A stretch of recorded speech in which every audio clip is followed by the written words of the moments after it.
If you're watching Dinovember at this point, you probably are already aware that birds are the descendants of theropod dinosaurs. But what you may not have ever thought to ask is how many times dinosaurs learned to fly. The answer may shock you. Welcome to 30 Days of Dinovember, where we're sharing 30 little-known dinosaurs with big stories. Now, just to keep one thing clear for all of our viewers, yes, birds are a kind of dinosaur. They're a subgroup of theropod dinosaurs, the meat-eating dinosaur group that includes T-Rex and Velociraptor, and because they're descended from these dinosaurs, but the way we classify life, they are considered dinosaurs themselves. So they're not just descendants of dinosaurs, they are dinosaurs. Now, this was actually proved a long time ago, but recent discoveries of very bird-like theropod dinosaurs have really blurred the boundary between what we would consider a bird and what we would consider a non-avian theropod dinosaur.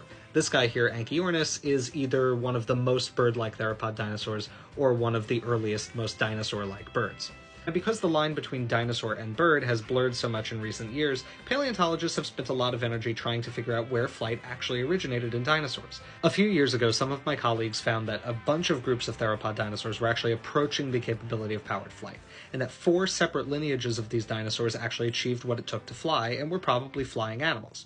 It looks like what we consider birds in the formal sense achieved powered flight twice, once within this early divergent group that includes Anchiornis, and one within the group that later evolved into the huge radiation of birds we know today. What's a little more interesting is that 2 groups of dromaeosaurid, or raptor dinosaurs, members of the group that includes Velociraptor and Curricula, a dinosaur that I named, who I talked about earlier in the series, were also able to fly. Velociraptor itself was definitely too big to fly, but some of its smaller relatives had the capability to be flying animals, and therefore almost certainly were flyers. And so you might think that flight evolved 4 separate times in dinosaurs, but you'd be wrong about that, because there's another dinosaur we need to talk about, and it's the star of today's video.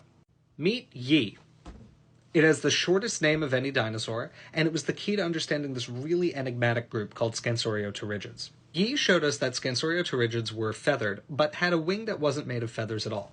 They had a bat-like membrane wing that was supported by a new bone that they had evolved in their wrist that jutted backward to support the wing membrane. You can see it right here. Now, the wing of Yi and other Scansoriopterigids is made completely differently than any other dinosaur wing, and so we know that there aren't 4 separate origins of flight. There have to be 5 separate origins of flight, and 2 separate origins of wings. We're still trying to figure out if Scansoriopterigids could really do powered flight or if they were more gliders like a modern flying squirrel.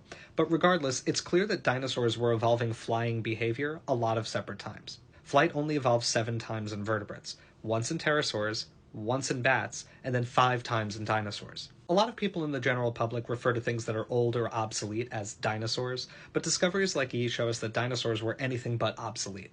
They were on the cutting edge of evolutionary innovation for 140 million years, and they probably would be today had their reign not been cut short 66 million years ago.